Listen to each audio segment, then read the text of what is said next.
Morning church, जय मसीह की। सभी का स्वागत है परमेश्वर के भवन में। आइए हम एक छोटी सी प्रार्थना करते हैं, उसके बाद हम आगे के समय में जाएंगे।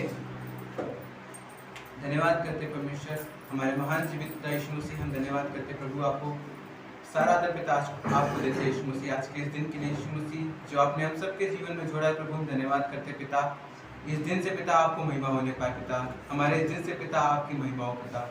हम प्रार्थना विनती करते हैं यीशु मसीह, आज के समय में पिता जब हम सब यहाँ पर उपस्थित हैं पिता, तो आप हमारे द्वारा अपनी महिमा लो यीशु मसीह। हम यहाँ पर मिलकर पिता आपकी आराधना करें पिता, और जो वचन हम सीखे आज पिता, हम प्रार्थना करते हैं यीशु मसीह कि वो हमारे जीवन में फल लाने पाए पिता। यीशु मसीह हम प्रार्थना करते हैं पिता कि हर एक चीज़ पिता जो आज यहाँ पर होगी, हम यीशु मसीह प्रार्थना करते हैं कि उसमें अपना हाथ बना कर रखना पिता, कि सारी चीज़ें अच्छे से होने पाए पिता। हर एक डिस्टर्बेंस को पिता हम प्रार्थना करते हैं आप दूर करना यीशु मसीह, सारी चीज़ें बिना डिस्टर्ब किए हुए अच्छे से होने पाए प्रभु। और हम प्रार्थना करते हैं यीशु मसीह, और भी जो लोग आ रहे हैं पिता रास्ते में पिता, आप उन्हें सही सलामत यहाँ पर लेकर आना प्रभु। और यीशु मसीह हम प्रार्थना करते हैं कि सबके जीवन में पिता आज आप काम करना पिता, आप सबके लिए पिता जो आज आपने तैयार किया पिता। हम यीशु मसीह प्रार्थना करते पिता, आज आपने वो दो पिता को अपने जीवन में उससे एक नया फल ला सके यीशु मसीह, अपने जीवन में उसको इस्तेमाल करने पाए प्रभु। हम ऐसी प्रार्थना करते हैं, इस प्रार्थना को पिता आपके हाथों में सौंपते हैं। आगे के समय पिता आप संभालना, यीशु मसीह के नाम से मांगते हैं, आमीन। Hey good morning church, praise the lord. आइए हम सब लोग यीशु मसीह के नाम को, उसके नाम को महिमा देंगे, और मिलकर हम सब लोग उसके नाम को स्तुति करेंगे। महिमा महिमा हो तेरी, महिमा महिमा हो तेरी, महिमा महिमा हो तेरी, महिमा महिमा हो तेरी, महिमा महिमा हो तेरी, यीशु तेरी महिमा प्रकट हो सर्वदा, यीशु तेरी महिमा प्रकट हो सर्वदा।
Oh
आप राजाओं के राजा, प्रभु के प्रभु। हम आपकी महिमा करते हैं पिता मनुष्य, हम आपके लिए जीते हैं पिता मनुष्य, आपके लिए मरेंगे पिता मनुष्य। हम प्रार्थना करते हैं पिता मनुष्य, जो आपने हमारे लिए बलिदान सहा पिता मनुष्य, वो अद्भुत था पिता मनुष्य, कोई नहीं कर सकता था, आपके जैसा कोई नहीं कर सकता पिता मनुष्य। आप हमारे लिए आए पिता मनुष्य, आपने हमसे प्रेम किया पिता मनुष्य। प्रभु हम अपने पापों को मानते हैं पिता मनुष्य, आपकी ओर झुकते हैं पिता मनुष्य, आपको महिमा देते हैं पिता मनुष्य, आपके नाम को धन्यवाद करते हैं पिता मनुष्य। आपके जैसा कोई नहीं है पिता मनुष्य, इसलिए हम आपकी महिमा करते हैं पिता मनुष्य।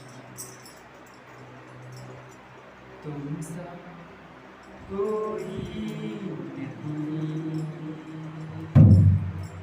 तुमसा कहीं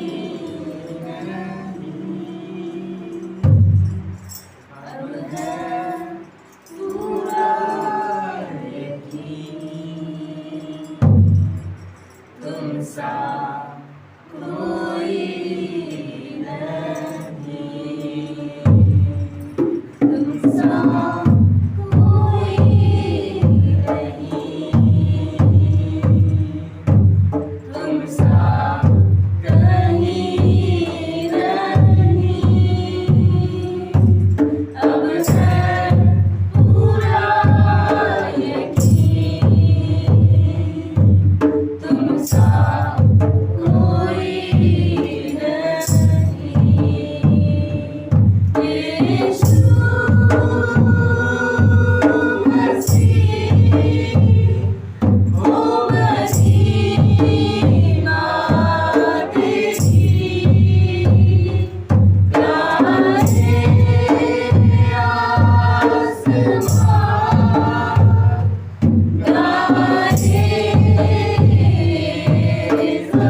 अंधेरों में आप रोशनी हो पिता परमेश्वर। आपने हमें नई जिंदगी दी है पिता परमेश्वर। आपने लहू बहा के पिता परमेश्वर आपने हमें नई जिंदगी दी है, अनंत जीवन दिया है पिता परमेश्वर। आपके जैसा कोई नहीं है पिता परमेश्वर। हम आपकी स्तुति करते हैं, आपकी महिमा करते हैं पिता परमेश्वर। ये आसमां और ये ज़मीन पिता परमेश्वर आपकी महिमा करती है पिता परमेश्वर। पूरी सृष्टि में पिता परमेश्वर आपकी महिमा दिखती है पिता परमेश्वर। आप महिमा मान हो पिता परमेश्वर। आपकी वाणी आपकी महिमा शक्तिशाली है पिता परमेश्वर। हम मिलकर पिता परमेश्वर आपकी होशाना करते हैं। यीशु मसीह तेरे जैसा है कोई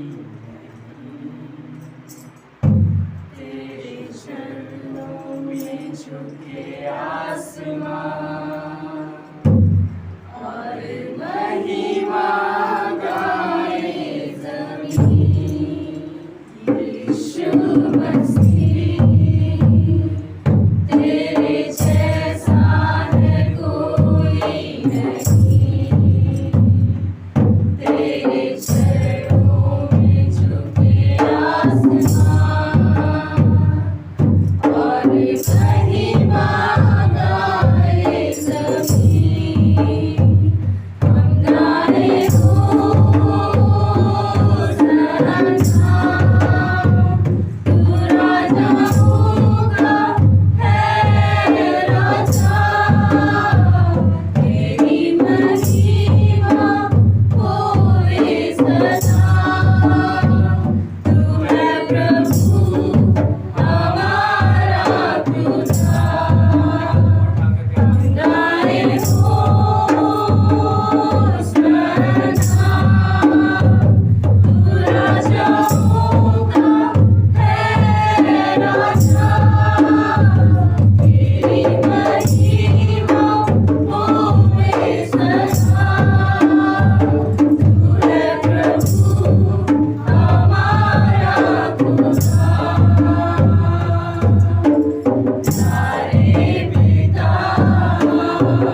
पितामह आपको महिमा करना पितामह, आपकी महिमा पितामह हमारे हृदय में पितामह चमक पितामह रहे पितामह, ऐसे हम प्रार्थना करते हैं पितामह। आपने पितामह जो भी आराधना हुई पितामह वो आपने ग्रहण की पितामह, उसके लिए धन्यवाद करते हैं पितामह। आगे का समय पितामह अच्छा रहे, अद्भुत रहे पितामह। पास्टर जी के द्वारा जो भी आपने संदेश को रखा है पितामह वो हमारे लिए हो पितामह, हमारे जीवन को बदलने वाला संदेश हो पितामह। और आपकी महिमा पितामह हमारे लिए पितामह, हम आपकी महिमा कर सकें पितामह, अद्भुत तरीके से कर सकें पितामह, और सदा करते रहें पितामह। धन्यवाद करते हैं। आगे के समय हम आपको प्रार्थना करते हैं, छोटी सी विनती प्रार्थना करते हैं यीशु मसीह के नाम से। पाप हटाने को, साप मिटाने को तू जग में आया खुदा, हमको बचाने को, मुक्ति दिलाने को सूली पे कुर्बान हुआ। पाप हटाने को, शाप मिटाने को तू जग में आया खुदा, हमको बचाने को, मुक्ति दिलाने को सूली पे कुर्बान हुआ। तेरे आंसुओं को तूने शांति दिया, तेरे आंसुओं को तूने शांति दिया। मेरे यीशुए, मेरे यीशुए, मेरे यीशुए, मेरे यीशुए। सोना न मांगा है, चांदी न मांगा है, हृदय को मांगा है वो। दौलत न मांगा है, शौहरत न मांगा है, हृदय को मांगा है वो। सोना न मांगा है, चांदी न मांगा है, हृदय को मांगा है वो। दौलत न मांगा है, शौहरत न मांगा है, हृदय को मांगा है वो। मैं ढूंढने गया नहीं, वो ढूंढने आया मुझे। मैं ढूंढने गया नहीं, वो ढूंढने आया मुझे। मेरे यीशुए, मेरे यीशुए, मेरे यीशुए, मेरे यीशुए, मेरे यीशुए, मेरे यीशुए, मेरे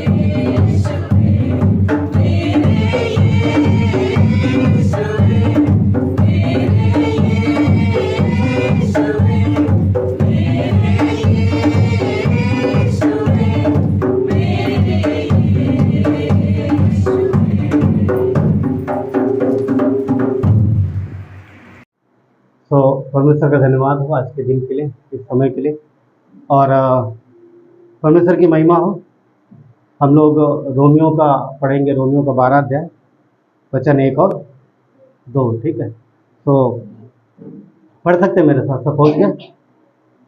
लिखा है, इसलिए हे भाइयों, मैं तुमसे परमेश्वर की दया स्मरण दिलाकर विनती करता हूँ। क्या कह रहा, यहाँ पर वचन कह रहा कि हे भाइयों, मैं तुमसे परमेश्वर के दया स्मरण दिलाकर विनती करता हूँ कि अपने शरीरों को जीवित, पवित्र और परमेश्वर को भावता हुआ बलिदान करके चढ़ाओ, यही तुम्हारी आत्मिक सेवा है। ठीक है, तो वचन पढ़ के समझ गए इसका मोरल क्या है, समझ में आ गया क्या कह रहा। क्या कहता है कि यही तुम्हारी आत्मिक सेवा। क्या आत्मिक सेवा है कि अपने शरीर को, परमेश्वर ने हमें शरीर दिया है, ठीक है, परमेश्वर ने हमें शरीर दिया, कहता है जीवित, पवित्र और परमेश्वर को भावता हुआ, ठीक है, भावता हुआ। पहले नंबर पर जीवित है, तो जीवित क्यों लिखा, शरीर तो जीवित ही होता है। हाँ, कहने का मतलब यह है जो उद्धार पाएंगे। जीवित वो है जो मसीह में बचा लिया गया है, ठीक। तो हम जीवित हैं, और कहता है जब जीवित हो तो पवित्र और परमेश्वर को भावता हुआ बलिदान करके चढ़ाओ। याद है जब पुराने नियम में कलीसिया, पुराने नियम की मंडली यानी पुराने नियम में इजरायली लोग क्या लेके आते थे? भेंट परमेश्वर को चढ़ाने के लिए। याद है सबको? भेंट लाते थे। वो मरी हुई लाते थे? हाँ, जीवित लाते थे ना, मरी हुई भेंट तो नहीं लाते थे। तो जीवित भेंट लाते थे और वो चढ़ाते थे। तो परमेश्वर कह रहा है कि वैसे तुम अपने शरीर को परमेश्वर को चढ़ाओ, ठीक। और आगे क्या कहता है कि संसार के जैसे ना बनो। आइए प्रार्थना करें, आगे देखें। परमेश्वर धन्यवाद देते हैं आपकी दया और करुणा के लिए प्रभु ईश्वर पिता। आपका प्रेम हमारे लिए अद्भुत है परमेश्वर। प्रभु आपने हमारे लिए बलिदान दिया, आपने हमारे लिए कोड़े खाए प्रभु। आपके बलिदान देने से प्रभु हम बचाए गए। आपने अपना जीवन दिया तो हमें अनंत जीवन मिला परमेश्वर। प्रभु आपने कोड़े खाए हैं तो हम चंगाई पाए हैं परमेश्वर। आपके बहाए गए लहू के द्वारा हम शुद्ध हुए हैं प्रभु। पिता परमेश्वर, आपने हमसे प्रेम किया है और हम आपके देह में लगाए गए। और अब आपकी इच्छा है परमेश्वर कि हम पवित्र, जीवित, पवित्र और भावता हुआ बलिदान चढ़ाएं और संसार से अलग रहें, संसार के जैसे ना बने। क्योंकि प्रभु संसार में जितने भी कार्य हैं वो सब मरे हुए हैं, आपकी इच्छा से अलग है। आपने हमें इस देह में रखा है। हम संसार के ना होते हुए भी संसार में रहते हैं और बहुत सारी चीज़ों में कई बार प्रभावित होते हैं। तो परमेश्वर, इसके बावजूद भी हमारा स्थान स्वर्गीय है और हम आपके देह में लगाए गए। धन्यवाद देते हैं पिता, आज के समय को आपके हाथों में देते हैं परमेश्वर। आप अगुवाई करो और हम सबके हृदय से प्रभु बात करो परमेश्वर, क्योंकि संदेश आपका है प्रभु। हम अपने कान आपकी ओर लगाते हैं प्रभु। आपकी महिमा हो पिता, धन्यवाद देते हैं। सारा आदर गौरव महिमा आपको देते हैं, यीशु नासरी के नाम से मांगते हैं, आमीन। बैठ सकते हैं।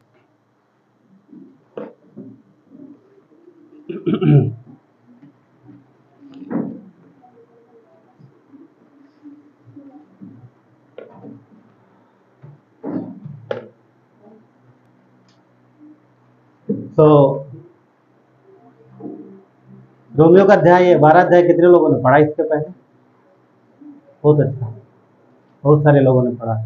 नहीं पढ़ा है तो अगर आप पढ़ लेते हैं तो पढ़िए, नहीं पढ़ पाते हैं तो घर में कोई है तो उनसे पढ़ने के लिए बोलिए, पढ़े। वचन पढ़ना बहुत इंपॉर्टेंट है।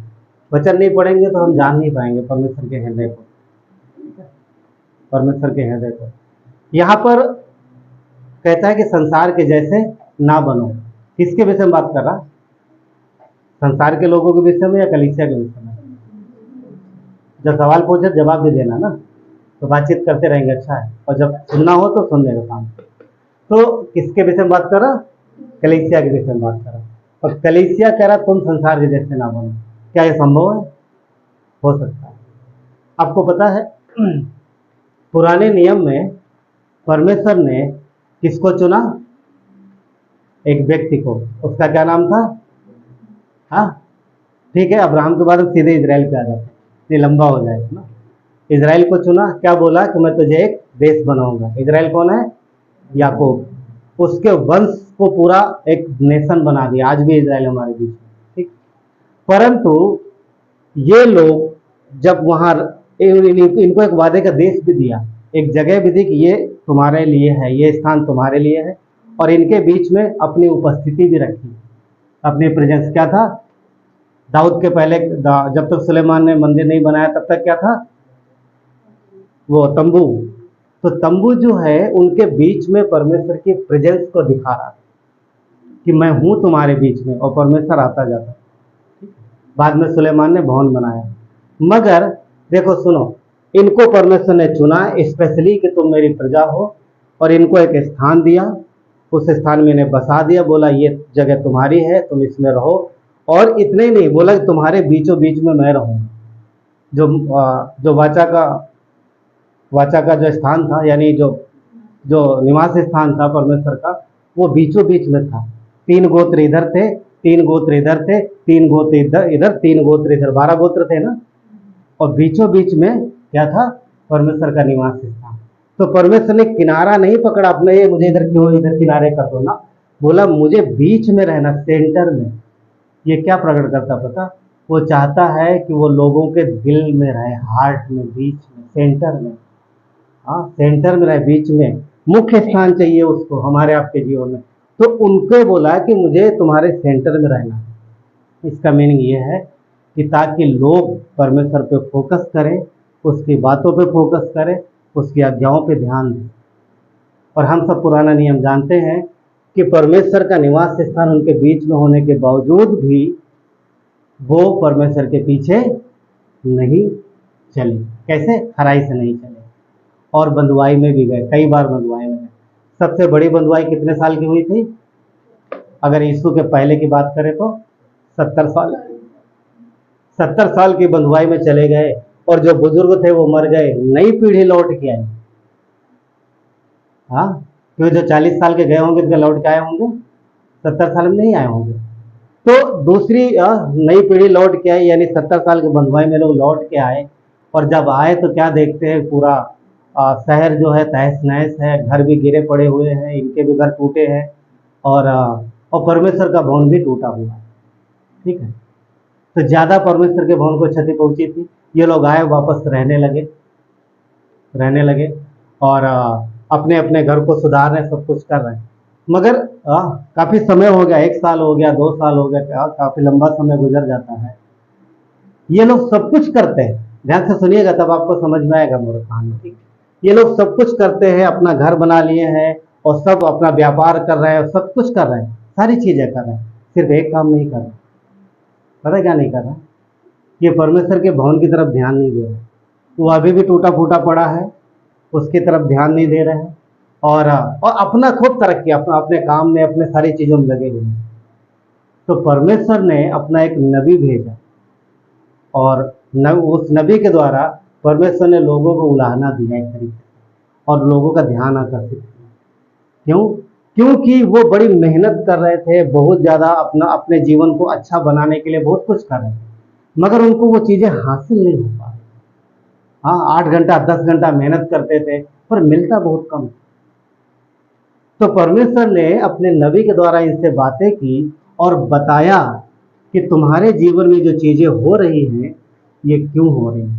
कुछ समय के लिए हमारे साथ चलिए हागे नबी की किताब में।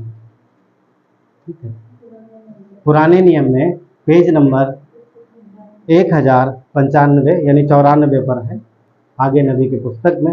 हाँ, और यहाँ पर हम लोग वचन पढ़ेंगे। ठीक है, यहाँ हम लोग वचन पढ़ेंगे जल्दी जल्दी, 1 से लेके तक, 1 से आगे शुरू करेंगे, आगे 13 तक जाएंगे। ठीक है, 12 तक। तो अगर है मेरे साथ तो देखिए, चलिए शुरू करते हैं। पहला वचन कहता, दारा राजा के दूसरे वर्ष के 6ठे महीने के पहले दिन यहोवा का यह वचन हागे भविष्यवक्ता के द्वारा सालतिएल के पुत्र जरुब्बाबेल के पास, जो यहूदा का अधिपति था, और यहोसादाक के पुत्र यहोशू याजक के पास पहुंचा। वचन 2, क्या वचन पहुंचा है? कहता, सेनाओं का यहोवा यूं कहता है, ये लोग कहते हैं कि यहोवा का भवन बनाने का समय नहीं आया। तो जैसा मैंने बोला, आपको क्या बताया कि ये लोग सब अपना कर रहे थे, अपना परिवार, अपना घर, सब कुछ अपने लिए कर रहे थे, पर ये लोग परमेश्वर के भवन को नहीं बना रहे। कह रहे थे अभी टाइम नहीं है हमारे पास उसके लिए। क्या कह रहे थे? कि हमारे पास अभी समय नहीं है। वचन 3 कहता है, फिर यहोवा का वचन हागे भविष्यवक्ता के पास पहुंचा। कहता है वचन 4, क्या तुम्हारे लिए अपने छत वाले घरों में रहने का समय है, जबकि यह भवन उजाड़ पड़ा है? इसलिए अब सेनाओं का यहोवा यूं कहता है, अपनी अपनी चाल चलन पर ध्यान करो। यहाँ परमेश्वर उस समय के लोगों को यानी इजरायलियों को हागे नबी के द्वारा बुलाना दे रहा है कि अपने अपने चाल चलन पर ध्यान दो। तुम कैसी चाल चलते हो, तुम कितना समय किन सारी चीज़ों में दे रहे हो, क्या तुम ध्यान दे रहे हो मेरी तरफ? तो परमेश्वर नबी के द्वारा बात कर रहा है। वचन 6 कहता है, तुमने बहुत बोया परंतु थोड़ा काटा। अब परमेश्वर क्या बता रहा? जो उनकी स्थिति थी, जो उनकी परिस्थिति थी, जो उनकी मेहनत वो लोग कर रहे थे और रातों दिन मेहनत कर रहे थे, पर परिणाम यानी इनकम उनको उस तरीके से नहीं हो पा रही थी। तो परमेश्वर अब उन्हें बता रहा कि तुम्हारे जीवन में ऐसा क्यों हो रहा। क्या कह रहा? तुमने बहुत बोया परंतु थोड़ा काटा, तुम खाते हो परंतु पेट नहीं भरता, तुम पीते हो पर प्यास नहीं बुझती, तुम कपड़े पहनते हो परंतु गर्माते नहीं, जो मजदूरी कमाता है वो अपनी मजदूरी की कमाई को छेद वाली थैली में रखता है। छेद वाली थैली मतलब इसका मीनिंग ये है, देखो वो छेद वाली थैली में नहीं रख रहे थे, क्या लगता है कि ऐसी कोई थैली बनाया होगा जिसमें छेद होगा, हाँ, कि इधर से डाले उधर निकल जाए। तो परमेश्वर क्यों बोल रहा है?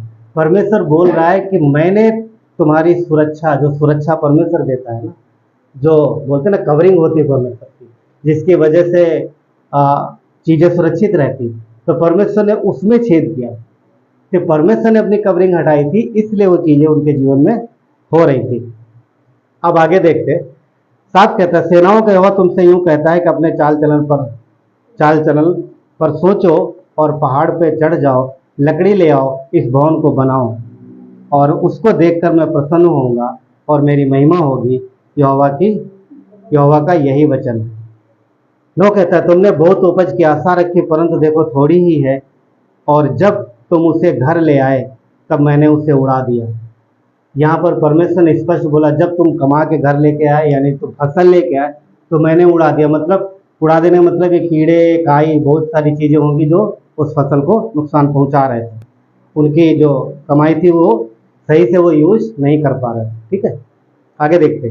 तो सेनाओं का यहोवा की यही वाणी है, ऐसा क्यों हुआ? क्या इसलिए नहीं कि मेरा भवन उजाड़ पड़ा है और तुम में से प्रत्येक अपने अपने घर को दौड़ा चला जाता है। कह रहा है कि परमेश्वर उलाहना दे रहा उनको, जो लोग लौट के आए बंधुआई में, ठीक, वो सब अपने अपने काम में बिजी थे, अपनी शारीरिक चीजों में, एक्चुअली शारीरिक चीजों में बिजी थे, और सारा ध्यान उनका यही था कि हम अपनी तरक्की कैसे करेंगे, हम अपना बड़ा घर बनाएंगे, अपने बच्चों की अच्छी पढ़ाई करेंगे, इन्हीं सब चीजों में था उनका। और क्या ये गलत था? क्या ये कर रहे थे गलत था? एक्चुअली गलत नहीं था, मगर उन्होंने तरीका संसार का अपनाया था। बगल वाली जातियां, ये जातियां, वो जातियां, वो संसार को देख रहे थे और संसार के तरीके से, सांसारिक बुद्धि से आगे बढ़ रहे थे। वो परमेश्वर की आज्ञा अनुसार, उसकी इच्छा अनुसार अपने जीवन में कार्य नहीं कर रहे थे। नहीं तो क्या परमेश्वर ने ये सब देने का वादा नहीं दिया? जो जातियां अगल बगल रह रही थी, उन सब से ज्यादा अच्छी और उपजाऊ भूमि में परमेश्वर ने उन्हें रखा। समझ गए? परमेश्वर ने वादा, अब्राहम को क्या वादा दिया था कि मैं तुझे दूध और मधु की और मूसा के द्वारा भी उन्हें ये दिया। आज उसी दूध और मधु की धारा के देश में उपज नहीं हो रही है। आज उसी देश में ये रह रहे हैं, परंतु इनको जो भी काम करते हैं उसका पूरा नहीं मिल रहा। और इसका कारण यही है कि वो परमेश्वर के वचन पर कान नहीं लगा। इवन यहाँ तक कि जो कमाई लेके आ रहे थे वो भी सही तरीके से इस्तेमाल नहीं कर पा रहे थे। छेद वाली थैली मतलब कहीं ना कहीं बेकार में खर्च हो जाना, अनाज सड़ जाना, अनाज का नष्ट हो जाना। बना के रखा है कि खाएंगे और पता चल निकाला तो सब कीड़े खा गए या भी खराब हो गया। ऐसा हो रहा था उन दिनों। तो परमेश्वर उन्हें याद दिला रहा है, ऐसा तुम्हारे साथ इसलिए हो रहा है क्योंकि तुमने मेरी ओर देखना छोड़ दिया। तो ये उस समय हो रहा था। और जबकि परमेश्वर ने वादा दिया था, क्या वादा दिया कि मैंने तुम्हें मधु और दूध और मधु की धारा देश में रखा। मतलब सब कुछ आशीष रहेगा, फलवंत रहोगे तुम, मगर उसके लिए जरूरी है एक चीज, क्या? व्यवस्था विवरण 28 का वचन थोड़ा सा देखेंगे फिर आगे बढ़ेंगे जल्दी जल्दी। ठीक, व्यवस्था विवरण 28 में 2-3 वचन हम लोग देखेंगे। मुख्य और भी बहुत सारी चीजें परमेश्वर ने उनको बोला था, मगर हम लोग यहाँ पर ये देखते हैं। 11 से 13 देखेंगे। 11 कहता है, जिस देश में यहोवा ने तेरे पूर्वजों से शपथ खाकर तुझे, जिस देश के विषय में यहोवा ने तेरे पूर्वजों से शपथ खाकर तुझे देने को कहा था, उसमें वो तेरी संतान की और भूमि की उपज की और पशुओं की बढ़ती करके तेरी भलाई करेगा। क्या यहाँ पर परमेश्वर का वादा नहीं उनको कि जो देश तुझे दी गई, जो जगह तुझे दिया गया, जिस स्थान में तुझे रखा गया है, परमेश्वर क्या बोल रहा है वहां पर कि संतान की बढ़ती करेगा, भूमि की उपज की बढ़ती करेगा, पशुओं की बढ़ती करेगा। आगे क्या लिखा है? यहोवा तेरे लिए आकाश रूपी उत्तम भंडार को खोलकर तेरी भूमि पर समय पर मेंह बरसाया करेगा और तेरे सारे कामों में आशीष देगा और तो बहुतेरी जातियों को उधार देगा, परंतु किसी से उधार लेना ना पड़ेगा। मगर ये कब होगा? जब वो परमेश्वर के वचन की ओर कान लगाएंगे और उसकी इच्छानुसार चलेंगे। वचन 13 क्या कहता है? और यहोवा तुझको पूंछ नहीं परंतु सिर ही ठहराएगा, और तू नीचे नहीं परंतु ऊपर ही रहेगा। यदि परमेश्वर की आज्ञाएं जो मैं तुझे आज सुनाता हूँ तो उनको मानने में चौकसी, उनको मानने में मन लगाकर चौकसी करें। और जिन वचनों की आज मैं तुझे आज्ञा देता हूँ, उनमें से किसी के दाहिने या बाएं मुड़ के पराये देवताओं के पीछे ना हो लेना, ना उनकी सेवा करना। तो उस समय ये इजराइलियों को बोला गया था। ठीक है, इनको बोला गया। अब यहाँ पर हम देखते हैं कि जब हागे नबी के द्वारा परमेश्वर बात कर रहा है तो उनको बहुत चीज़ों की घटी है। वो मेहनत करते हैं और पूरा मिल नहीं रहा, कारण कि इन्होंने परमेश्वर के वचन को मानना छोड़ दिया है। सब अपना अपना कर रहे हैं, तो परमेश्वर के भवन की तरफ कोई ध्यान नहीं दे रहा है। मगर जब हागे नबी ने ये बोला कि परमेश्वर ने तुम्हें संसार से निकालकर, तुम्हारे पुरखा को वहाँ से मेसोपोटामिया से निकालकर, तुमको मिस्र देश से निकालकर इस वादे के देश में लाया है, तुमको यहाँ रखा है, तो तुम आशीष के वारिस हो। तुम इन सब चीज़ों को छोड़ दो, ये सब चीज़ों को मत करो, पहले परमेश्वर की ओर फोकस, पहले परमेश्वर की ओर ध्यान दो। उसका भवन उजाड़ पड़ा, उसको बनाओ ताकि वहाँ पर परमेश्वर की आराधना हो, ताकि महिमा हो, ताकि जाके स्तुति करो, तुम भी आराधना करो, उसको भेंट चढ़ाओ और वो तुम्हें आशीष। और अच्छी बात पता क्या?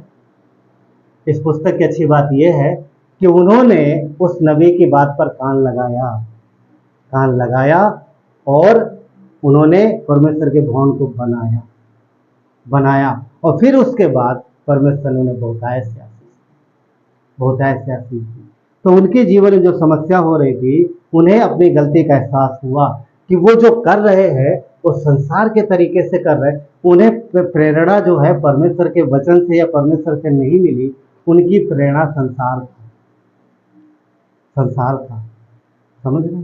तो वो गलत था। आज भी कई बार ये चीज़ें हो सकती हैं कि हम कलीसिया में होने के बावजूद भी हमारी प्रेरणा परमेश्वर का वचन ना हो, हाँ, परमेश्वर से हम ना सुने, ना रिसीव करें उससे। हो सकता है हम संसार से सुने और हमारी जो बुद्धि है वो संसार के तरीके की। यहाँ पर प्रॉब्लम सुनो, परमेश्वर ने उन्हें एक स्थान दिया, आज भी वो उस स्थान में बसे हुए हैं। और अच्छी बात यह है कि आज भी वो यहोवा पर कान लगाते। यीशु को नहीं मानते क्योंकि इतना डरे हुए हैं। 1900 साल यीशु के बाद उनको बहुत तकलीफ उठानी पड़ी। उन्होंने कसम खा लिया था कि अब वो किसी पर बिलीव नहीं करेंगे, और इसीलिए आज वो यीशु पर विश्वास नहीं करते। वचन भी लिखा है कि यहूदियों की एक शाखा हमेशा कठोर रहेगी। कब तक? जब तक मसीह का दूसरा आगमन नहीं हो जाएगा। पर फिर भी जब उन्होंने निर्णय लिया है कि वो सिर्फ अपने परमेश्वर यहोवा के पीछे चलेंगे, इसीलिए परमेश्वर ने उन्हें ब्लेस किया आज भी धरती पर। तो पॉइंट ये बोलने का ये है कि परमेश्वर ने उन्हें एक स्थान दिया है और उसमें रखा है कि वो उस स्थान पर आशीषित होंगे अपने परमेश्वर के पीछे चलते हुए। समझ रहे हैं? अब हमारे आपके लिए क्या? सुनो, उन्हें भी मिस्र से निकाला। मिस्र क्या है? संसार। मिस्र संसार का प्रतीक है। हमको भी परमेश्वर ने संसार से निकाला है और एक स्थान में रखा है और एक जगह रखा है ताकि हम यहाँ पर आशीषित हों, फले फूलें, उसकी आवाज़ सुने और उसके पीछे चले और हमारा जीवन आशीष। हमें संसार से निकाला है, कलीसिया में रखा है। पता? हम कलीसिया में लगाए गए। वो कहाँ रखे गए? तो वो धरती पर रखे, उनको टुकड़ा दिया गया। हम कलीसिया में लगाए गए, हम मसीह की देह में लगाए। उन्हें वादे का स्थान मिला और मसीह ने हमसे वादा किया कि तुम्हें ऐसी ज़मीन नहीं दूंगा जो कि एक जगह निश्चित हो, तो मैं तुम्हें ऐसी ज़मीन देता हूँ जहाँ से तुम कभी निकाले नहीं जाओ।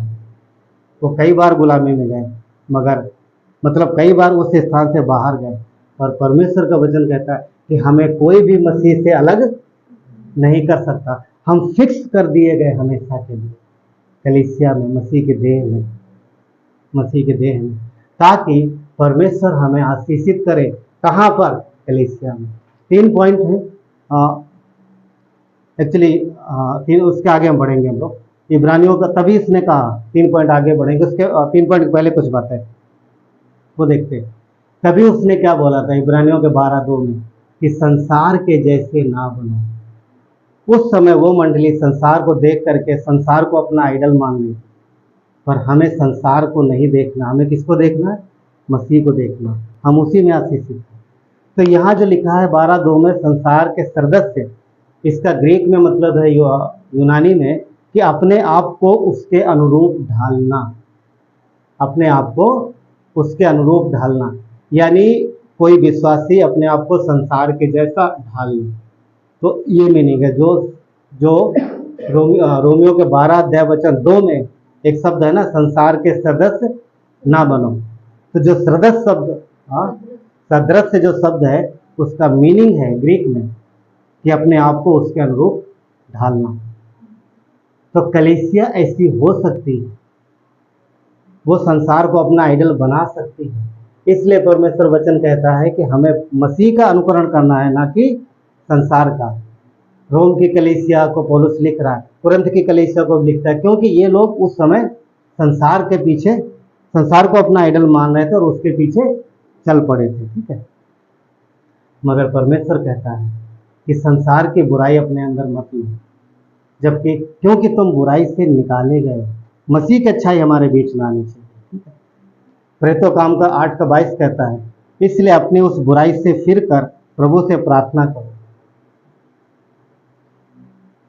जो संसार में बुराई, संसार से जो बुराई हमें मिली है, मसीह में हम पवित्र हैं, मसीह में हम पवित्र हैं, परंतु धरती पर हमारे अंदर कई सारी चीजें हो सकती, कई सारी बुराइयां आ सकती हैं। तो परमेश्वर बोला कि उसे मन फिराओ। ठीक है, मन फिराओ। उनको एक जगह दिया, परमेश्वर के द्वारा वो जगह निर्धारित की गई थी। कौन सी जगह? फिलिस्तीन। किसको दिया? इजरायलियों को। आज भी उन्हीं का है, अंत तक उन्हीं का रहेगा। अलग बात है कि वो इधर उधर हुए, मगर हमको उनसे बढ़ के दिया मसीह की देह। और ये किसने दिया है? मसीह ने। यीशु ने बोला कि मैं मेरी कलीसिया बनाऊंगा। तो कलीसिया कौन बना रहा? यीशु बना रहा। किसने हमें कलीसिया में रखा? कोई ना बोला रे ये बहन बुलाई थी तुम चले आए, यही ये करना, ऐसा नहीं।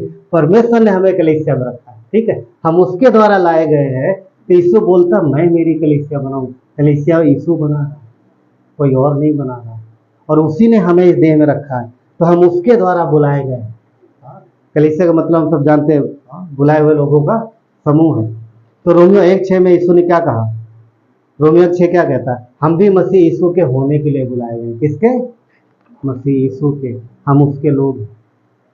3 पॉइंट है, 3 बातें हैं जिन पर हम थोड़ी देर में बात करेंगे। पहला कि हम मसीह की देह यानी कलीसिया में बुलाए गए। ठीक है, ये पहला पॉइंट, मसीह की देह यानी कलीसिया में बुलाए गए। एक चीज ध्यान देने की जरूरत है, ठीक है, कि हम कलीसिया में परमेश्वर के द्वारा लगाए गए, परमेश्वर के द्वारा रखे गए, किसी मनुष्य के द्वारा आप नहीं बुलाए गए। ऑफकोर्स मनुष्य का हाथ है, मनुष्य किसी ने मनुष्य के द्वारा आप तक वो बात पहुंची है, इसके बावजूद भी बुलाने वाला कौन है? परमेश्वर। इफिसियों का वचन 2 अध्याय 2 14 और 16, कुलस्सियों का 3:15। तो कुलस्सियों का 3:15 क्या कहता है कि मसीह की शांति जिसके लिए तुम एक देह होकर बुलाए गए हो तुम्हारे हृदय में राज्य करे। क्या कहता है कि मसीह की शांति यानी परमेश्वर की शांति कहाँ पर है? देह में, क्योंकि हम मसीह की देह में लगाए, हम मसीह की देह में लगाए। सुनिए ध्यान से, पवित्र शास्त्र में जितने भी वादे हैं, बहुत सारे प्रोमिसेज है ना परमेश्वर का, बहुत सारे वादे हैं। ठीक है, बहुत सारे जितने भी वादे हैं आपके हमारे जीवन में जो पूरे होंगे वो सिर्फ मसीह की देह में है, क्योंकि परमेश्वर के सारे वादे कलीसिया में हैं, कलीसिया से बाहर नहीं है। समझ रहे? तो कलीसिया में सारी प्रतिज्ञाएं, सारे वादे मसीह के देह में, और हम मसीह के देह में हैं, इसलिए वो वादे हमारे जीवन में पूरे होंगे, इसके बाहर नहीं। वचन से बाहर परमेश्वर काम नहीं करता। कई बार कुछ लोग अलग अलग सिद्धांत बना लेते हैं, अलग अलग तरीके के चीज़ें बना लेते हैं जो अपने तरीके का सोच विचार होता है। पर ध्यान रखना, परमेश्वर वचन के बाहर काम नहीं करेगा, वचन के अनुसार ही आपके हमारे आपके जीवन में काम करेगा। पुराने समय के लोगों को कहाँ रखा था? उस वादे के देश में। आज परमेश्वर की महिमा कहाँ से हो रही? इजरायलियों के जीवन से हो रही, मगर कहाँ से? उसी जगह से। जब उस जगह में नहीं थे तब वो कष्ट में थे, तब तकलीफ में थे। परमेश्वर उन्हें फिर लाया कि उस जगह में ब्लेस करे। हमें आपको कलीसिया में रखा कि कलीसिया में हम आशीषित हों, कलीसिया में हम आशीषित हों, और वो अपनी प्रतिज्ञाएं हमारे आपके भी ऊपर बीच में पूरी करे। और एक चीज़ और, कलीसिया में ही अधोलोक के फाटक यानी शैतान के कार्य प्रबल नहीं होते। संसार में हो सकते हैं पर कलीसिया पर वो प्रबल नहीं होता। थोड़ा बहुत कर तो हिला सकता है पर वो मतलब विजयी नहीं हो सकता कभी भी। कलीसिया आज है, अंत तक रहेगी। आखिरी में कौन रहने वाला दुनिया के अंत में? मसीह और उसके लोग। शैतान का अंत कहाँ है? नर्क। वो जानता है अपना अंत, वो जानता है। ठीक है। दूसरा पॉइंट, हम मसीह के जैसे होने के लिए बुलाए गए। पहली बात, हम मसीह की देह में लगाए गए हैं। दूसरा, हम मसीह के जैसे होने के लिए बुलाए गए। इसका मीनिंग क्या है? फिलिपियों का 2 अध्याय वचन 5, जैसा मसीह का स्वभाव था वैसा तुम्हारा स्वभाव भी हो। ये किसके लिए है? यीशु के लिए? नहीं, ये हमारे आप के लिए। परमेश्वर का वचन कहता है कि जैसा यीशु मसीह था, जैसा उसका स्वभाव था, वही स्वभाव हमारे आप के अंदर आना चाहिए। अभी हम लोगों ने बच्चों की गवाही सुनी ना? सबने बच्चों गवाही सुनी? इन्होंने क्या बोला? जो इन्होंने गवाही दी, कितना प्रेम, इतना सारी चीजें पाई, तो वो क्या था? वो मसीह का स्वभाव था जो उसकी देह में दिखता है। वो मसीह था, एक्चुअली मसीह का स्वभाव है, तो उसका स्वभाव हमारे अंदर आना चाहिए। क्या ये एक दिन का प्रोसेस है? एक दिन में होगा? नहीं। हम धीरे धीरे सीखते, धीरे धीरे समझते हैं। पहला पत्र 2:21 कहता है, तुम भी इसीलिए बुलाए भी गए हो क्योंकि मसीह भी तुम्हारे लिए दुख उठा कर तुम्हें एक आदर्श दे गया। कहता है कि वो हमें नमूना दे गया। चेलों को क्या बोला? मैंने तुम्हें नमूना दे दिया। तो यीशु हमारा आदर्श है। जीवन की हर परिस्थिति में हमें उसकी ओर सोचना चाहिए। उसने क्या किया? वो कैसे चला? ठीक है, वो कैसे चला? पहला पत्रस 2:22 कहता है कि ना तो उसने पाप किया, ना उसके मुंह से छल की बात निकली। वो गाली सुनकर गाली नहीं देता था। सोचो ये बात क्यों लिखी गई है? मसीह के लिए लिखी गई, स्पेशली पतरस ने लिखा है। क्या बोलता है कि ना तो उसने कभी पाप किया, ना उसके मुंह से कोई छल की बात निकली, और वो गाली सुनकर गाली नहीं देता था। इसका मीनिंग ये है कि जो सामने से आ रहा है, जो बुराई सामने से आ रही है, वो उसे ग्रहण नहीं किया।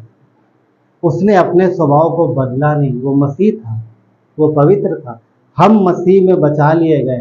क्रूस पर वो हमारे पापों के लिए मर गया। उसका स्वभाव हम में, आज मसीह में जीवित है। तो कैसे जीवित होगा? हमारे स्वभाव से, हमारे चीज़ों से, हमारे स्वभाव से। ठीक है। और इसी का दूसरा पत्रस का 1:10 कहता है, इसलिए हे भाइयों, अपने बुलाए जाने और चुन लिए जाने को सिद्ध करने का भली भांति यत्न करते जाओ, क्योंकि यदि ऐसा करोगे तो कभी ठोकर ना खाओगे। कहता है कि तुम बुलाए गए हो, चुन लिए गए हो, तो इसको भली भांति से सिद्ध करो। इसका मीनिंग समझ पा रहे? यानी हमारा बुला लिया, परमेश्वर ने हमें चुना है, उसने हमें बुलाया है, पर बोल रहा है कि इस बुलाहट के हिसाब से अपने आप को सिद्ध करने का यत्न करो। इसका मीनिंग ये है कि हमें मसीह के वचन को, उसकी इच्छा को पढ़ना है, समझना है और जीवन में अप्लाई करना है। गाली सुन के एक के बदले 4 देना है, ऐसा नहीं। मैं विश्वास करता हूँ कोई नहीं करता ऐसा।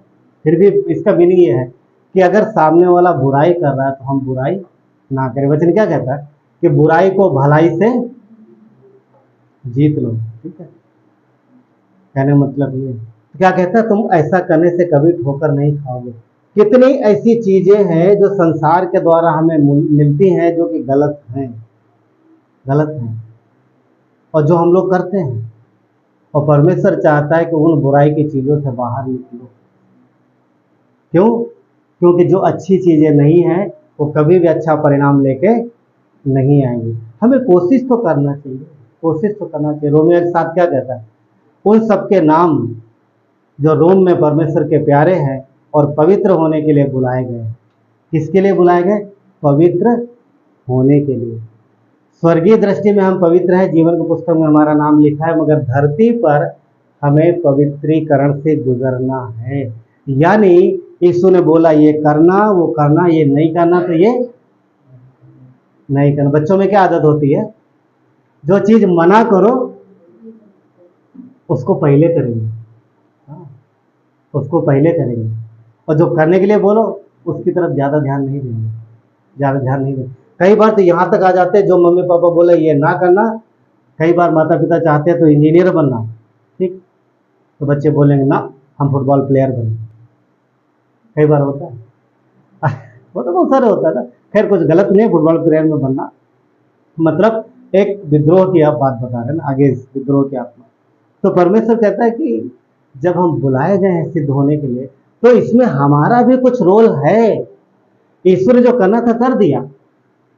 हमें स्वर्ग जाने के लिए उसने अपनी जान दे दी, हमने विश्वास किया, हम कहाँ होंगे? स्वर्ग के नागरिक हो गए। क्या हम कभी नर्क जाएंगे? जाएंगे कभी? नहीं जाएंगे ना। मगर अब धरती पर जो हमारे अंदर बुराई है, जो चीजें हमने संसार से सीख ली हैं, गंदी गंदी बुरी बुरी, हाँ गंदी मतलब जो परमेश्वर को पसंद नहीं, वो सब गंदा ही है। परमेश्वर बोला उनको बाहर हमें निकालना है। मन कहाँ लगाना है? परमेश्वर के वचन में। वो एक प्रोसेस की बात कर रहा है। इफिसियों 1:4 कहता है, मैं जो प्रभु में बंदी हूं तुमसे विनती करता हूं कि जिस बुलाहट से तुम बुलाए गए हो उसके योग्य चाल चलो, ताकि जब हम योग्य चाल चलेंगे तो हमारा स्वभाव धीरे धीरे कैसा होगा? मसीह के जैसा होगा। एक बार मैंने एक उदाहरण लिया था, याद है? एक बच्चे को, छोटा बच्चा था, मेरे साथ यश से थोड़ा छोटा होगा, हाँ, आदत थी उसको रास्ता चलते हुए बढ़िया चिकने चिकने पत्थर उठा उठा के, सुंदर सुंदर पत्थर उठा के बैग में रखने की। अपनी तरफ पत्थर नहीं होते पर बहुत सारे एरिया में होते हैं। वो जब स्कूल जाता था रास्ते में देखते हुए जाता था, बढ़िया पत्थर दिखता तो उसको उसका मन आ जाता, पत्थर पर उठा लेता था, बैग में डाल लेता, फिर देखता था, फिर डाल लेता। पत्थर ज़्यादा बड़े नहीं, छोटे छोटे। आप समझ पा रहे? वो पत्थर उसको अच्छे लग रहे थे इसलिए बैग में रख रहा था। एक पत्थर, दो पत्थर, एक दिन, 2 दिन, 3 महीना, 4 महीना, बाद में वो ऐसे झुक के चल रहा। क्यों? क्योंकि पत्थर बैग में भारी होते जा रहा। एक समय आया कि उसका बैग उठाना मुश्किल हो गया। क्यों भाई? क्यों भारी हो गया? कोई जवाब देगा? बोलो ना।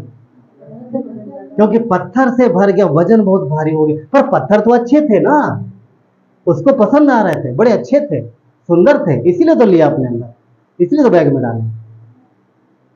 पत्थर अच्छे थे और वो उनको छोड़ नहीं पा रहा, उसे वो निकाल नहीं पा रहा हूँ, पर इतना भारी हो गया कि वो चल नहीं पा रहा। समझ पा रहे? ये उदाहरण बच्चे का जरूर है, पर वो पत्थर आदतें हो सकती हैं, वो चीजें हो सकती जो संसारिक हैं, अच्छी लग रही, और हम अपने अंदर लेते रहते लेते रहते लेते रहते, और एक बार इतना भारी हो जाता है कई बार कि हमारा जीवन सर्वाइव करना मुश्किल हो जाता है। समझ पा रहे? वो एक चीज। तो परमेश्वर कहता है कि इन सारी चीजों से बाहर निकलो, एक एक पत्थर निकालो। हाँ, वो बच्चा चाहे तो पत्थर एकदम से पलट सकता है, किताबें अपनी छाट ले, फिर बैग खाली कर सकता है, और नहीं ऐसा किया 2-2, 4-4 भी कम करेगा तो धीरे धीरे कम हो जाएगा। तो वो निर्णय है, वो निर्णय जरूरी है। और पता कई बार ऐसा होता है, नहीं नहीं नहीं वो बहुत चीज है, और शैतान यहाँ पर क्या करता, नहीं तुम ऐसे ही हो, उंगली उठाएगा। तीसरा पॉइंट लिखिए, जयवंत जीवन जीने के लिए बुलाए गए, जयवंत जीवन जीने के लिए बुलाए गए, हारा हुआ जीवन जीने के लिए नहीं बुलाए गए। अरे नहीं अभी बैग बड़ा भारी हो गया, अब हमसे नहीं उठेगा, अब हम नहीं चल पाएंगे, ये बैग, स्कूल नहीं जा पाएंगे, हमारा कैरियर खत्म, नहीं पढ़ पाएंगे। हाँ, पिताजी बोलेगा एक थप्पड़ मारेंगे, बैग खाली कर पहले, सब दुनिया भर का कचरा भर के रखा है। नहीं नहीं ये पत्थर है, बड़े प्यारे हैं, ये तो मुझे तो आपको पता है कितनी मेहनत से मैंने इनको चुना है, कितनी मेहनत से मैं उठा के लाया हूँ। हाँ, तो कई बार उन चीजों से प्यार हो जाता, छोड़ना नहीं चाहते हैं। नहीं नहीं नहीं, बड़ी मेहनत किया मैंने। हाँ, आपको पता है ये मुझे बहुत प्यार है। परमेश्वर बोलता है यही चीजें तुझे आगे बढ़ने नहीं दे रही है, और शैतान पे रोकेगा, दोस्त भी लगाएगा कई बार। अब तुझसे नहीं होगा, तू नहीं उठा पाएगा, तू नहीं कर पाएगा। तो रोमियो का 8:37 का बी पार्ट क्या कहता है? हम जयवंत से बढ़कर, खुद की सामर्थ्य नहीं, मसीह की सामर्थ्य, खुद की ताकत से नहीं। हाँ, खुद की ताकत से नहीं। वो बच्चा खुद नहीं छोड़ना चाह रहा, परमेश्वर उसका पिता जबरदस्ती खाली करवा सकता, आप बैग खाली जा, ये चीज इधर ही रखी तेरी। तो पॉइंट ये है कि जो संसारिक चीजें जो परमेश्वर से नहीं है, वो हमें रोकने, आगे बढ़ने से रोकती है। वो परमेश्वर हमें ब्लेस करना चाहता है, आशीष करना चाहता है। यदि हम परमेश्वर की मदद लेंगे अपने जीवन में कि प्रभु मेरी मदद करो, मुझे इन चीज़ों से बाहर निकालो, इस तकलीफ से बाहर निकालो, इस आदत से बाहर निकालो, ये चीज़ अच्छी नहीं है, हमें पता है। हाँ, पर प्रभु मैं इसे छोड़ नहीं पा रहा, मदद करो। वो अवश्य मदद करेगा, अवश्य मदद करेगा। हम सब जानते हैं सबके जीवन में कुछ ना कुछ है, तो परमेश्वर उसमें मदद करना चाहता, ताकि हम कैसे दिखें? मसीह के जैसे। क्यों? क्योंकि हम मसीह के होने के लिए ही बुलाए गए। उसने हमें जयवंत जीवन दिया। रोमियो का 8:31 कहता है यदि परमेश्वर हमारी ओर है तो कौन हमारा विरोधी हो सकता है। कोई आदत, कोई भी बुरा स्वभाव, कोई भी ऐसी चीज आपको पकड़ के नहीं रख सकती। यदि आप उसे छोड़ना चाहें परमेश्वर की मदद के द्वारा, तो परमेश्वर अवश्य मदद करेगा। और दूसरी बात, संसार की कोई भी ऐसी वस्तु नहीं है, अच्छी वस्तु, जो परमेश्वर आपको देना नहीं चाहता। ऐसी कोई वस्तु नहीं जो देना नहीं चाहता। हमें संसारिक तरीका अपनाने की जरूरत नहीं है, क्योंकि हम मसीह में लगाए गए हैं, उसके देह में लगाए गए, और हम यही आशीषित, हम यही ब्लेसित। भाग्य किताब के लोग क्या कर रहे थे उस जमाने, उस समय के लोग संसार के तरीके से अपने जीवन को आनंदित और खुशहाल बनाने की कोशिश कर रहे थे, और परमेश्वर ही उनके अगेंस्ट में था। उन्हें समझ नहीं आ रहा, उनके थैली में छेद किसने किया? हाँ, उनकी उपज किसकी वजह से नष्ट हो रही? परमेश्वर बोलता तुम घर लाए और हमने उड़ा दिया। परमेश्वर बोलता मैंने उड़ा दिया। क्यों? ताकि तुम मेरी ओर कान लगाओ। ठीक है, तो पॉइंट ये है कि परमेश्वर मसीह में हमें सारी आशीषें देना चाहता है, पर अगर हम संसार के तरीके से करेंगे तो फिर शैतान हमारे अगेंस्ट में। सोचो, जिस परमेश्वर के लिए सबसे कीमती क्या हो सकता है? एक सवाल पूछो, परमेश्वर के लिए सबसे कीमती क्या हो सकता है? बोलो। धरती पर हम और आप से कीमती कुछ है? और हम और आप से कीमती क्या है? हाँ, परमेश्वर के लिए इकलौता बेटा कौन था? यीशु। वो उसका बहुत प्रिय था, और वचन कहता है कि उसने हमसे आपसे इतना प्रेम किया कि अपने इकलौते बेटे को भी बोला तू जाके मर जा, मुझे ये चाहिए, हम और आप चाहिए। तो सोचो फिर कौन सी ऐसी धरती की कौन सी ऐसी वस्तु है जो यीशु से बढ़ के है, जो हमें आपको नहीं देगा? ये शैतान है जो माइंड में झूठ बोलता है, अरे तुम बैठे रहोगे, तुम उनके जैसा करो, वो देखो कहानी का ये दे, इनको देखो, उनको देखो। तुम सबको देखो मगर मसीह को मत देखो, उसकी सामर्थ्य को मत देखो, उसके कार्यों को मत देखो, उसकी महिमा को मत देखो, उसके अनुग्रह को मत देखो। शैतान आपको सब कुछ दिखाएगा, यीशु को छुपा लेगा। वो यीशु को नहीं दिखाएगा, मतलब उसकी ओर आपको इशारा नहीं करेगा।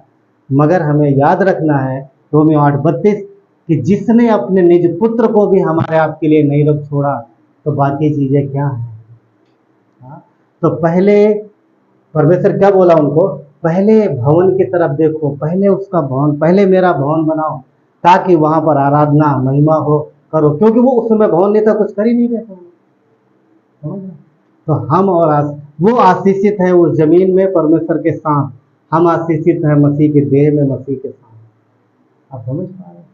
मसीह से बाहर नहीं। शैतान डरा सकता है हालातों के द्वारा, परिस्थितियों के द्वारा, मगर ध्यान रखना है परमेश्वर सबसे बड़ा है। परमेश्वर सबसे बड़ा है। वो शैतान पे जयवंत है, वो परिस्थितियों पे जयवंत, वो हालातों पे जयवंत, सारा अधिकार उसका है, सारा अधिकार उसका है, शैतान का कोई अधिकार नहीं। तो जो उसके पास है भी वो भी दिया गया है। इसीलिए कहता है रोमियो 12:2, संसार के जैसे ना बनो। क्यों? क्योंकि वैसे बनने में हमारी कोई भलाई नहीं है, उल्टा नुकसान ही है। तो परमेश्वर हमें ब्लेस करना चाहता, आशीष देना चाहता है। इससे पहले वो कहता है कि तुम मेरी ओर बढ़ो, मेरी तरफ देखो, मेरे भवन को बनाओ, ठीक, मेरे भवन को बनाओ। आज परमेश्वर का भवन क्या है? कलीसिया और हम, ठीक। यदि कुछ चीज कलीसिया में गलत हो करते हैं तो कलीसिया बिगड़ती है, परमेश्वर का भवन बिगड़ता है। यदि आप अपने शरीर में कुछ गलत कर रहे हैं तो यदि आप अपने शरीर में कुछ गलत कर रहे हैं, कुछ गलत ले रहे हैं या कुछ गलत कर रहे हैं, तो आप परमेश्वर का भवन खराब कर रहे हैं, क्योंकि आप भी परमेश्वर का भवन हैं। हमारे अंदर किसका निवास है? मसीह का निवास। तो परमेश्वर के भवन की ओर ध्यान देना, उसके कार्यों को ओर ध्यान देना, जो वो चाहता है, जो उसने किया और जो हमारे जीवन में चाहता है। क्रूस पर क्या किया उसने? हमारे आपके लिए जान दी, सब कुछ उसने कर दिया। वो मरा है हमारे लिए, कब्र में से तीसरे दिन जी उठा, वो जयवंत है। उसने हर चीज पर जय पाई, विजय पाई, और हमें जयवंत जीवन देना चाहता है।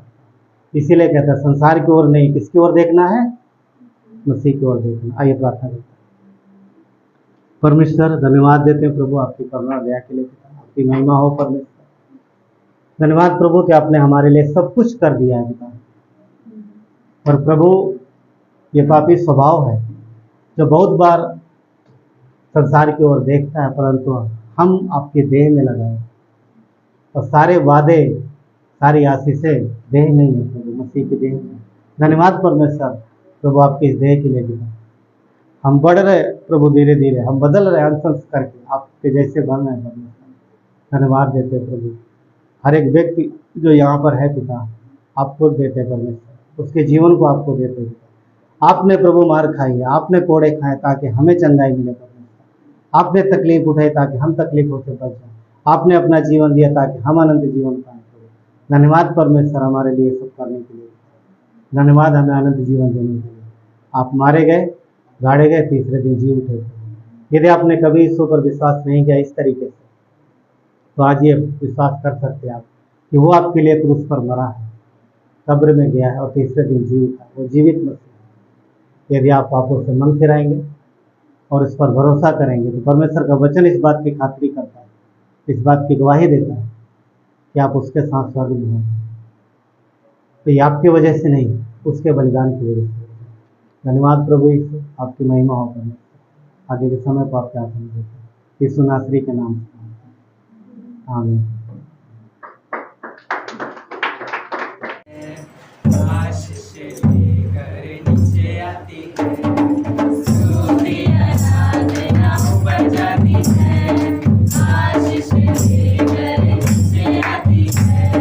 प्रभु हमारा कितना महान, देखो हमसे करता है प्यार। प्रभु हमारा कितना महान, देखो हमसे करता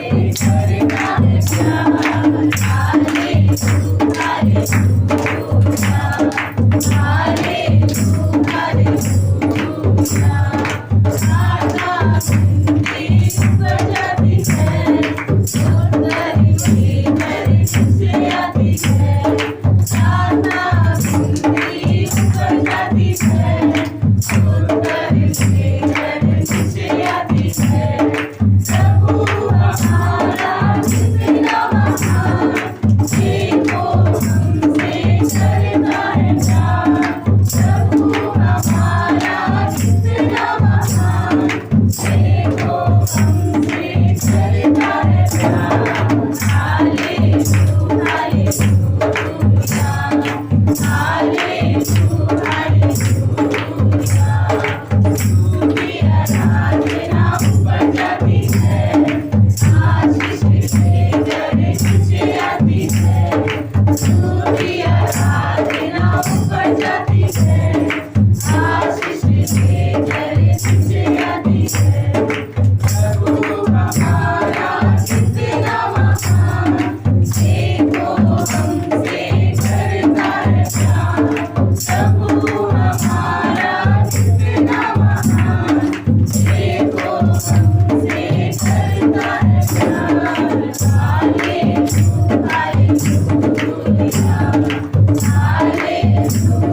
परमेश्वर समझ में आया सबको? समझ पाए? वेरी गुड, बहुत अच्छा। तो परमेश्वर की इच्छा है कि हम उसकी ओर देखें, उसकी ओर देखें। और धरती पर बहुत कुछ है जिसकी ओर शैतान हमारा ध्यान खींचता है, और कई बार वो सिर्फ ध्यान नहीं खींचता, कई बार वो भरोसा दिला देता है कि तुम इसी तरीके से चलोगे तभी तुम्हारे जीवन में चीज़ें सही होंगी। परमेश्वर का तरीका बोले वो सही नहीं है। पता है कि आदम और ईव को तो यही भरोसा दिलाया था ना, अरे इस जैसा उसने बोला ऐसा करोगे तुम कभी परमेश्वर के जैसे नहीं बन पाओगे, मैं जैसा बोल रहा हूँ वैसा करो तब तुम परमेश्वर के जैसे बन पाओगे, यही तो था। उन्होंने बोला सही में, हाँ हाँ बिल्कुल ऐसे ही करो तब देखो तुम कैसे बन जाओगे। अब पता चला कैसे बने, उसी का तो परिणाम है आज हम लोग। तो पॉइंट ये है कि कई बार वो भरोसा दिला देता है कि नहीं नहीं नहीं नहीं नहीं, जो वचन कह रहे हो वैसे तो होएगा नहीं, कब से तुम कर रहे हो, हाँ, इधर देखो इधर देखो इधर देखो। पर हमें परमेश्वर की ओर देखना है, क्योंकि जब हम परमेश्वर के तरीके से चलते हैं तभी हमें ब्लेसिंग, हाँ परमेश्वर की, क्योंकि हमें मसीह की देह में लगाया है। कहाँ रखा है? मसीह की देह में। यीशु ने अपनी जान दे करके, एक एक बूंद खून बहा करके उसने हमें मसीह के देह में यानी अपनी देह में लगाया, और हम इसी में आशीषित हैं। इसका मतलब ये नहीं है कि हमेशा कलीसिया में रहना, घर में कभी नहीं रहना, वो बात नहीं कर रहा है। मतलब ये है कि हमें उसकी इच्छानुसार जीवन जीने की कोशिश करना, जयवंत जीवन जीने की कोशिश करना, हारा हुआ जीवन नहीं, क्योंकि यीशु विजयी हुआ है क्रूस पर। पर शैतान क्या चाहेगा कि तुम हारा हुआ जीवन जियो। रोमियो 8:32 क्या कहता है? जिसने अपने इकलौते निज पुत्र को भी ना रख छोड़ा, तो क्या आपसे बाकी क्या बोलता है, क्या बाकी चीजें उससे ज्यादा कीमती हैं? नहीं ना। कितने लोग बोलते नहीं ज्यादा कीमती, ज्यादा कीमती, यीशु सस्ता था। वो एक बात। तो ये सब वचन किसके लिए थे? हमारे लिए, ताकि हमारे अंदर परमेश्वर का जो प्रेम है वो प्रकट हो। वो बोल रहा है कि देखो मैंने क्या किया तुम्हारे लिए, तो तुम मेरी ओर फोकस करो। आगे के किताब में जब लोगों ने सुना तब उन्होंने अपना मन फिरा लिया, और आगे पढ़ के देखो कि परमेश्वर ने उन्हें ब्लेस किया उस समय, और आज भी वो आशीषित है। पर उनसे ज्यादा हम आशीषित हैं, उनसे ज्यादा हम आशीषित हैं। क्यों? क्योंकि हम हमेशा के लिए मसीह के हैं, और परमेश्वरी मसीह के आशीष से हमारे लिए, तो हम ज़्यादा ब्लेस्ड हैं उनसे, उनसे ज़्यादा ब्लेस्ड। समझ में? उनको सौंपा गया था ये काम और उन्होंने इनकार कर दिया, परमेश्वर ने कलीसिया को दिया ये काम, कलीसिया को दिया। पर जब हम विजयी जीवन जिएंगे, जब उसके वचन को समझेंगे, तभी तो हमारे जीवन से गवाही होगी और दूसरों पर एक छाप छत बनेगी ना मसीह की। समझ? वो एक बात। तो चलिए प्रार्थना करते हैं। प्यारे परमेश्वर, धन्यवाद देते हैं आपकी दया और करुणा के लिए। प्रभु आपने हमारे लिए जीवन दिया है परमेश्वर, आपने हमें मसीह की देह में रखा है, और आपने हमें एक आशीषित जीवन दिया। आपने हमें बुलाया है तो संसार से निकाला है और अपने देह में रखा है, और ये हमारे लिए परमेश्वर, ये हमारा स्थान है। और सारे वादे, सारी प्रोमिसेस, सारी आशीषें इसी में, आपसे अलग कुछ नहीं है। वचन कहता है कि तुम मुझसे अलग होकर कुछ नहीं कर सकते। तो परमेश्वर जब हम आपके हैं तो प्रभु आपने हमें आशीष दिया है। तो हम प्रार्थना करते हैं परमेश्वर, जितने भाई बहन है प्रभु हर एक को संभालना, अपनी कवरिंग में रखना परमेश्वर, और आप अपनी सुरक्षा देना पिता, आपके वचन से भरना परमेश्वर, आपके प्रेम से भरना, आपकी शांति से भरना। और प्रभु ईश्वर पिता प्रार्थना करते हैं यदि किसी को शारीरिक कोई तकलीफ है, मसीह यीशु आपके नाम से मांगते दूर होने का। प्रभु यीशु हम नैना के पापा को भी आपके हाथों में देते परमेश्वर, जिनको दिक्कत है पिता, आपने उनके हार्ट को बनाया है परमेश्वर, आपसे बेहतर कोई नहीं जानता पिता। प्रभु हमारी प्रार्थना, सहायता और मदद करो, उन्हें पहले जैसा फिट करो प्रभु, तो स्वस्थ करो परमेश्वर, और आप चलाई दो प्रभु, आपके हाथों में देते परमेश्वर। और किसी भाई बहन को तकलीफ है तो उसको भी आपके हाथों में देते, क्योंकि आप बेहतर जानते हैं प्रभु। किसी के हृदय में मन में परमेश्वर पिता, कईयों के मन में प्रभु इससे तकलीफ हो सकती है, कईयों के रिश्तों में तकलीफ हो सकती है, पति पत्नी के बीच में तकलीफ हो सकती है, परिवार में तकलीफ हो सकती है परमेश्वर, आपस में प्रेम की घटी हो सकती है पिता। परमेश्वर प्रार्थना करते हैं आपकी चंगाई आने का, आपका प्रभु यीशु, आपका अच्छा स्वास्थ्य परमेश्वर जो आप अपने बच्चों को देते हो वो उनको मिलने का प्रभु। प्रार्थना करते हैं परमेश्वर, क्योंकि आपने हमें अच्छा मन दिया है, हमारे पास मसीह का मन है पिता परमेश्वर हमारी प्रार्थना कि आप हर एक को अपने शांति और अपना आनंद दो परमेश्वर, क्योंकि वचन कहता है मन के दुखी होने से हड्डियों को भी तकलीफ होती है। तो प्रार्थना करते हैं परमेश्वर कि प्रभु आप सहायता और मदद करें। धन्यवाद देते हैं परमेश्वर, हर एक व्यक्ति जो आपका है परमेश्वर आप में आनंदित रहे। धन्यवाद देते हैं, इस सारी कलीसिया को आपके हाथों में देते हैं, सहायता मदद करो, ब्लेस करो। जो सुन रहे देख रहे प्रभु उनको भी आपके हाथों में देते हैं, उन्हें भी आप आशीष दो और हर एक को प्रभु ब्लेस करो। अगर कोई बीमार है प्रभु आप चंगाई दो। धन्यवाद देते हैं यीशु नासरी के नाम से, आमीन।